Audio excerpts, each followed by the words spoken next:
I have played Paradox games for far too long at this point. I don't really go outside anymore. Anyway, moving swiftly on from my personal problems, I have a pretty high tolerance for things I do in video games, including but not limited to a Roman Empire extended timeline run that started in 2 AD and is currently sitting in 1350, or at least it would have been if I hadn't lost the save to file corruption. Basically, despite these frequent lemon level innovations, I still have ideas that look cool, and then I go and think about them and go, no, maybe. So anyway, this is the topic of today's video.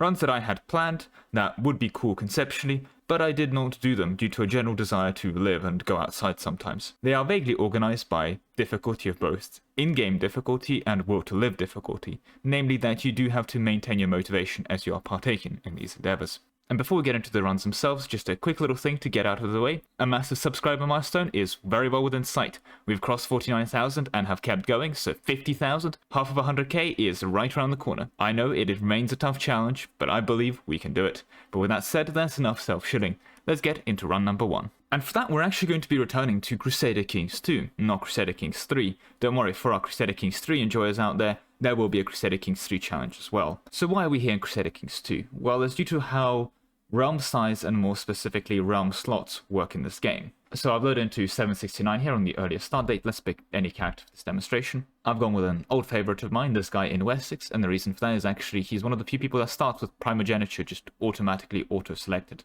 which is very strong. Normally it takes you quite a while to get primogeniture, and this guy starts with it in 769. Very nice. Anyway, the way that province development works in this game is because there's no actual development on the province, is there are buildings and you can upgrade them, which is pretty normal, and they give you more stuff when upgraded. But also each one of these little provinces has what's called as holding slots. So as you can see here, the land in England is relatively rich. It has 3 to 4 holding slots. That's pretty good. Like London has around 5. That's neat. So, 3 to 4, some places down to 3. That's considered pretty like normal, decently developed land. When you start going to places like the Isle of Man, there's only 2 holding slots, and Ireland's not too far off. It's got, 2 or 3. And then some of the more poorer areas, well, actually, ironically enough, Scotland's still looking at mostly 2 or 3s. Your holding slots start to go down quite a lot. There's only 1 holding slot here, and, Iceland is literally a 1 or just basically 0 extra holding slots, like here in Northern Iceland. That's really bad land. And extra holding slots let you build extra buildings in the land, which again makes it more developed and more richer, so they're pretty good. And they're not trivial to get. Like, you can definitely build around getting more of them, but they're not easy to get. So of course places like Rome have 6 slots, places like Constantinople have 6 slots, and random Alps provinces have like 2 or 3. Actually, that's still pretty decent, but you get the picture. It's not a trivial thing to get. And actually Prague has 6 slots. That's pretty neat. But yeah, you get the point. It's kind of a demonstration of how developed the land is. Anyway, that's enough context. I think I've drowned on about holding slots for far too long. But the reason I bring this all up is because, of course, there is also the nomadic lands. As you can see here, here's a random nomadic province. You've got the county capital and 3 extra holding slots. That's pretty good. And, it keeps getting better in some places. Here's another random 4 slot. Like, the land here is actually pretty good. Usually you're looking at 3 to 4 slots in most of these. Obviously, some are down to 2, and there's still like 1 or random one-off slots, around as well. Don't get me wrong. But even if you look at something like here, like very much north in the Siberian Waste, you're getting a 3 slot. And of course, there's still some 1 slots around, but the provinces here aren't actually that small as well, relative to just how many of them are.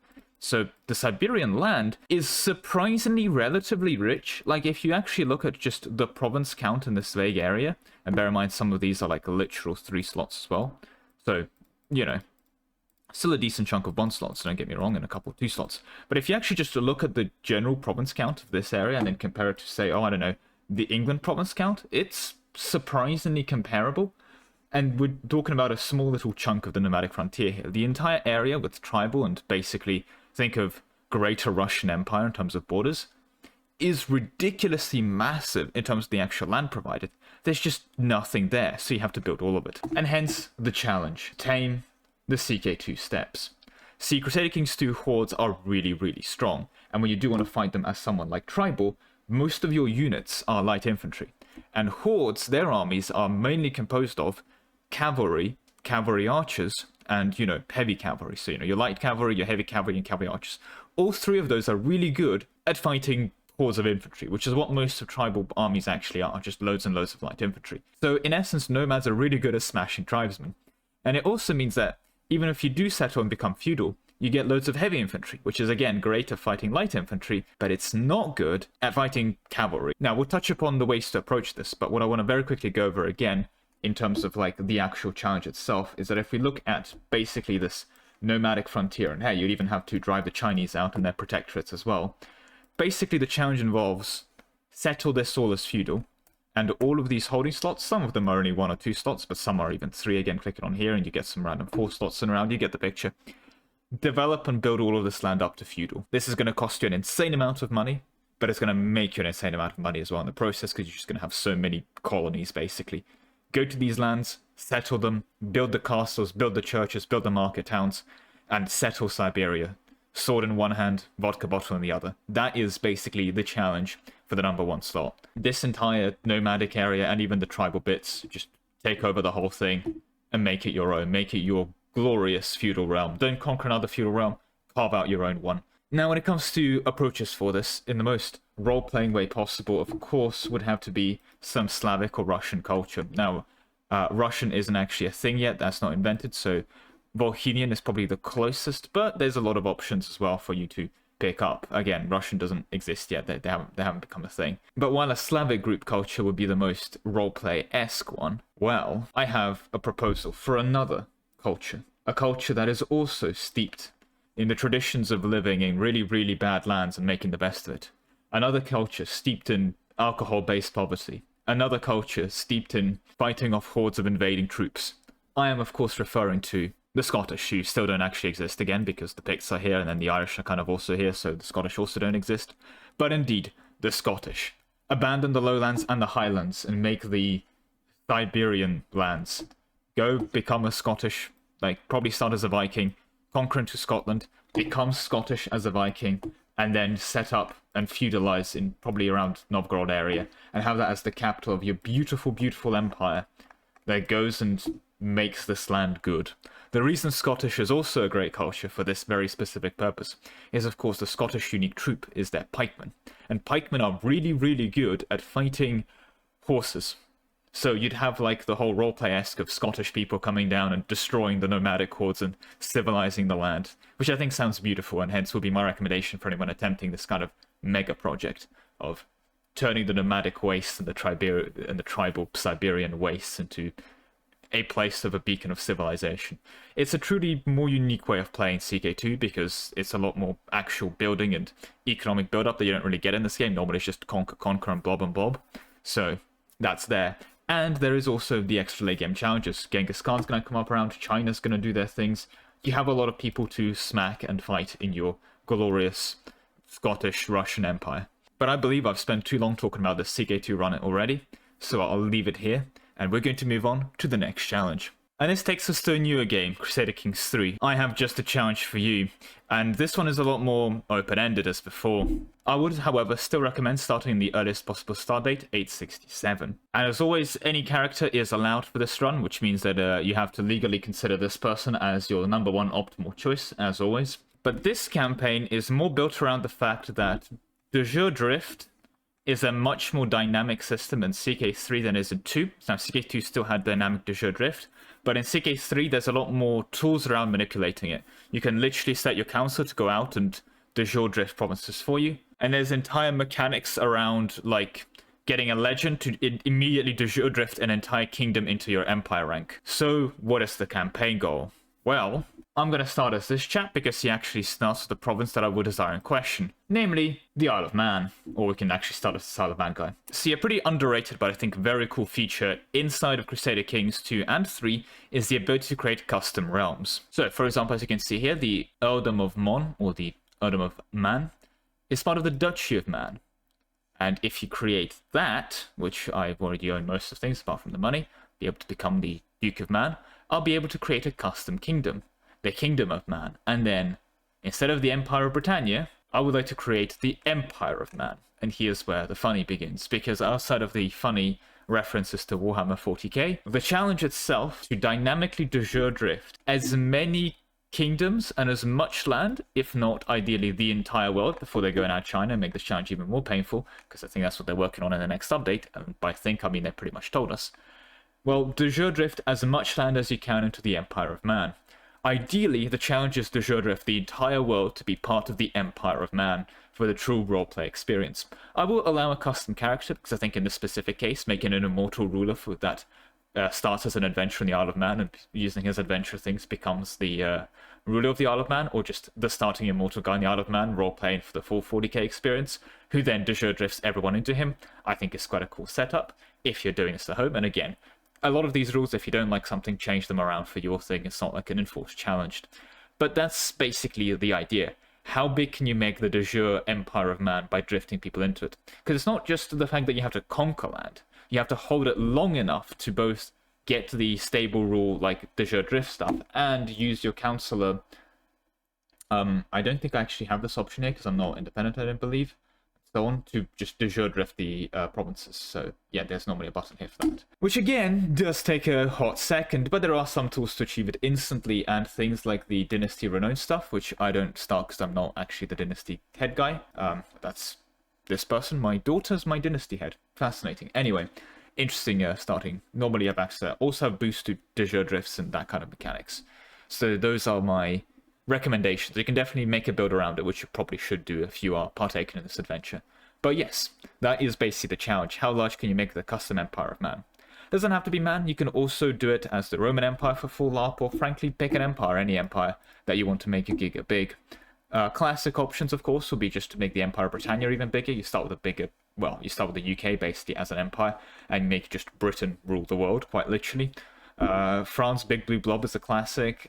Germany, HRE rules the world. I mean, hey, even a knockback to the CK2 one of the just take Russia and de jure drift all of Siberia to make the Russian Empire actually just run all of Siberia. Maybe do that before the Mongol Hordes update comes, because it'll probably make it easier, or wait until the Mongol Horde update actually drops, which makes it more fun because it'll be a bigger challenge. That's really up to you, however you want to approach it. But that's the real challenge to put together for it. There's nothing too inherently mechanically difficult. It's CK3 after all, but just how long are you willing to sit here speed 5ing until 1453, de jure drifting as much time as you can while conquering. Enjoy. But that's enough talking about both CK2 and CK3. We're going to move on now to EU4. But not just any EU4. For this, you're going to need 2 extra steps. You're going to need Anbanar, and more importantly, you're going to need a friend. Now, I know that friends are something that Paradox gamers tend to suffer with. Believe me, I have that issue as well. So I'm going to take this opportunity to quickly promote my Discord. It is full of unhinged, and I mean EU4 and other Paradox gamers that will be hopefully willing to team up with you for this challenge, as indeed, this is a co-op challenge in its true scope. What am I referring to? Well, there are 2 cities in part of Anbanar. There's like a whole, actually there's plenty of cities, there's a lot of cities, but anyway, there is one city split into 2, I guess is what I meant to say. One held as a vassal of Laurent, the other held as a vassal of Goward. And if you play as one of those 2, the whole part of your game plan, and it's quite difficult already, is breaking free from Laurent or Goward. And they've just made the Laurent one a lot easier by turning around to Laurent and giving them 50 extra vassals. They didn't used to have South Roy and Ionadar, and, you know, basically made your life even easier. And I think Kailanade is new. Yeah, that one's definitely new as well. So yeah, Laurent is even weaker than it was before. But yes, start as South Visval or North Visval. It's meant to be the normal game plan. Unite the cities, and then you can form Visval, and then you can form the small country. That's meant to be the game plan. You're also part of a very unique culture group. You are Visfoot Halfling. You're the only Visfoot Halfling, as all the other Halfling cultures are like Bluefoot or Redfoot and, you know, those kind of other Halflings. I think there's also Imperial Halflings, I believe. Yeah, Imperial Halflings, part of your culture group. You're the only Visfoot Halflings in the city of Visval. So here is the challenge. Play either South Visval or North Visval. Have your co-op friend play North Visval, or play South Visval if you're playing North Visval. You both have 2 very difficult independence wars, maybe a bit less difficult for the South Visval player. Goward is just strong, so that one's going to be painful. Enjoy. And after you win those independence wars, well, draw a line on the map. Now this is where it gets a bit more dodgy. So the general rule is eyeball it, try and continue based on the city divide of instead of conquering each other and forming the city, draw a line on the map.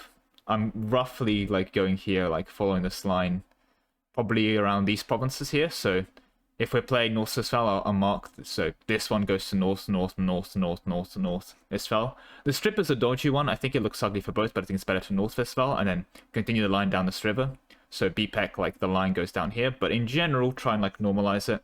where it skips the Eargate Island, and keep going, and you keep going, and eventually you kind of like cut the Empire in half, then go down to Esna, and then cut that in half. It's up to you how you draw the line specifically. But the point is, everything north of that line goes to North Westphal, so they have to conquer basically the entire map, half of all of this stuff, the entirety of China, all of this, and turn it all into North Westphal. And South Westphal has to conquer all of Roland, all the other half of the Empire, all of Africa, and then they also have to conquer the New World. For an extra part of the challenge, you two are the only two people of the weird culture group of Vis Valley halflings, right? So if you take a look at your culture, which means to really add insult to injury, do this as a one culture Visfoot halfling run, to bring Visfoot halflings to the entire world. Is this absolutely unhinged? Yes, this is why it's in the third spot. This is actually really, really painful to do. It involves a friend, but there is one saving grace. Because it is a multiplayer save, by inherent construction, it is not Iron Man. Obviously, if you cheat with console commands, that is cringe and will be disqualified from, at least in my respect, but it does mean you can go past 1821. Naturally, no formables, you have to stay south of Visval, so enjoy your beautiful Visval ideas, like morale of armies, that's pretty good. 10 advisor cost. Ooh, Merc manpower. Yeah, these are not good for a world conquest. You get some construction cost. Hey, at least Northwestphal gets the lead a siege pip, but you get the point. Honestly, Northwestphal has a lot going for it, apart from the more difficult independence war. But yeah, these are not built for a world conquest, but a world conquest you shall nonetheless. To bring the world to North and South of Isval, to, well, the world. So, yeah, enjoy it. That's basically the run. Another thing I will, shall we say, enforce, is that this is a locked co-op. Once you get your independence, you must ally and work with your friend, whoever you drag into this endeavor. They probably won't be friends after that. And, yeah, the independence wars are actually quite tough. The entire challenge is just tough. The entire run is difficult. And it is an endurance test, and it is basically a marathon sprint as well, because, you know, if you're not scaling fast enough, other people will. I'll leave the, the big conquerors and so on up to you as well. That's up to you to decide if you want to use legendary conquerors. But yeah, the early independence wars, by the way, are also absolutely doable. I actually did this attempt at this run with one of my friends previously, and we just ran out of time to do it, so that was it. That was how the run got abandoned. But as we were attempting said run in question, yeah, the independence wars are pretty tough, but we definitely managed them. And the name of the friend in question, actually, if you're a real lemon cake enjoyer and know all of the videos and have watched all of them, first of all, thank you. But secondly, if you previously recall the AI video essay, and I use video essay here as a light term, in that video I talked about how I'm used to the AI walking off sieges and I left a 1k stack on the AI on autopilot. And anyway, that little mini anecdote, as it were, well, that was the same friend. It was the same friend who was doing this Visval challenge as well. So we're now getting continuity onto the people involved. But yes, it's a challenge. It's definitely really painful, and more importantly, involves actually scheduling with someone else to shop and partake this with you. Good luck. Good luck finding anyone willing to sign up for this, but it's certainly going to be a beautiful flex for Reddit. You can go get your updates. With that said, though, we're going to move on from EU4 and go to everyone's favorite, Victoria 3. The one culture runs in EU4 are a known thing. People do them, right? Seagate 3 and Seagate 2 probably a lot less so. It's a lot harder to culture convert in those games, but they're conceptually done. But one game that is definitely not really built around the one culture build is Imperator Rome, but people have already done that. So that was going to be a previous suggestion, and I realized, yeah, people actually did an Imperator Rome one culture run. Okay.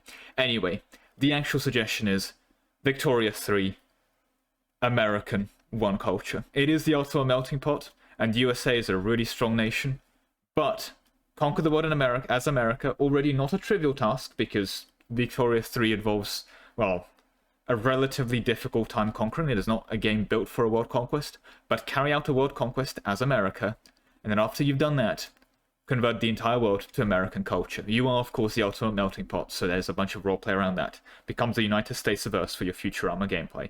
It is difficult. There is not that much culture assimilation in the game. You have a lot of an uphill battle against you, and it is Victoria 3 gaming. This is why slot number 4, and unironically, I would say a bit harder than the previous ones. The game is really, really working against you doing this. Immigrants come in with their own culture, and you will get a bunch of immigrants as the US. The entire thing is really rigged against you doing this.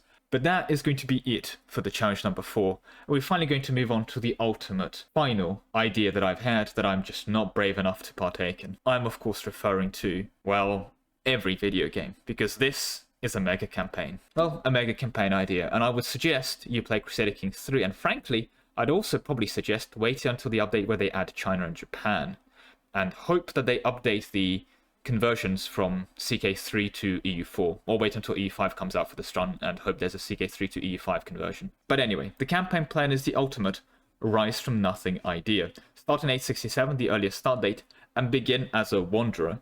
You're also at this point able to pick any religion or culture you want. You have that freedom. And as you begin as a wanderer, well, wander around the world, pick a place to settle down, and then carry it out. A one culture, one faith, world conquest in Crusader Kings 3 as a wanderer, and get it done by 1454 for the conversion. That is part one of the challenge, and probably the most painful part of that. This is already an incredible grind. It's relatively painful to convert cultures and religions in this game, but it is certainly doable. I would strongly recommend doing the vassal interaction, where you force them to basically spread your culture and religion for you. That's going to be the only real feasible way of doing that. Or doing some other kind of shenanigans in CK3 that I'm not aware of. Pick any culture, any wanderer, any starting location, that doesn't really matter, because you're going to be rewriting world history. As after this, go into EU4 or EU5 and do a full true one-tag world conquest there as well. So conquer the entire world and culture convert and religious convert everyone else who you couldn't do in CK3 to finish your full core one-tag one culture in EU4 as this person. Now, why is this so different to mega campaigns? Usually when you do a mega campaign, you restrain your own expansion to make the later games more interesting. The whole twist of this mega campaign is you don't do that. It is a try-hard mega campaign of how well you can do if you just throw that out of the window and just go full sweat mode during a mega campaign. And the reason actually this was inspired, out of all things, is a Stellaris Civic. I know, right? Called Prosperous Unification. Well, I don't think it's a Civic, I think it's one of those starting things that you can pick.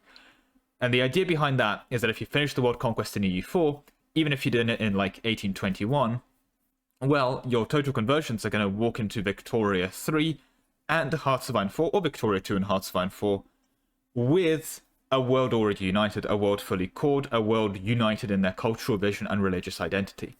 Hence, you'll be able to actually sit back and enjoy Victoria 3 gaming or Victoria 2 gaming by just building every building everywhere. And Hearts of Iron 4, you're going to have a core in the entire world, so you'll have loads of manpower and no one to fight, but you can take this opportunity to build max level infrastructure in every state and build loads of factories in every state, so you have a beautiful economy. You can finally civ greed in the world to your heart's content. And after that, you can move into the actual crux of this campaign, the biggest map that your computer can launch in Stellaris. Do that, and you can finally say that you've earned the Prosperous Unification Civic from this mega campaign. Naturally, the biggest part of the difficulty here is the CK3 one culture and EU4 world conquest. I'd say by EU4 you should definitely have the one culture and one faith complete. The CK3, try and get as much of it done as possible to make your EU4 time easier, and as part of the spirit of the challenge. Ideally, you have finished the CK3 world conquest as well. Well, for what part of the world is available for the, again, spirit of the challenge, but I say strictly not speaking. If you're like 80% of the way there, call it a day and catch up in the EU4 section. So that's fine, right? But that's kind of the spirit. And the idea is that, again, most runs of mega campaigns that you see on YouTube or on Reddit or wherever involve the players role-playing and holding back their expansion to make the later games more interesting. The whole point of this run is you don't do that and just see what you can get away with on a try-hard run. And you can also enjoy playing Victoria 3, where you have a core on every single province and you can build everything immediately, and you are the global market. I think that'll be a relatively interesting run to see. And a full united core in every world kind of run, but you're not anarchist Aragon. But yeah, that's kind of the setup. This is objectively the most insane one out of all of them, because not only does it have the early game spikes of difficulty for CK3, CK2 runs, whatever you choose for the mega campaign, the EU4 thing still isn't a cakewalk, and finally, when you do get to the cakewalk, you're probably very demotivated because you've been doing 2 back-to-back campaigns of tryharding, after which you still have 2 entire games to speed 5 through, basically. So yeah, definitely quite the challenge. And again, to clarify, these are all runs I've considered. But yeah, maybe another day, maybe one day I'll become even more insane to attempt one of these 5s. But that is that. I will also clarify, I'm not going to have any kind of competitions or even challenges on my Discord for these runs. If you do complete any of them legitimately after like a couple months, feel free to reach out to me. I'll I certainly believe it'll be worth a save game flex on there. and I'll certainly consider it for a Hall of Fame spot, but like, I'm not even going to issue this as a challenge for your own good. You should not do any of the things I mentioned here. It is absolutely insane. No, do not do that. Bad, no. Get back in the box.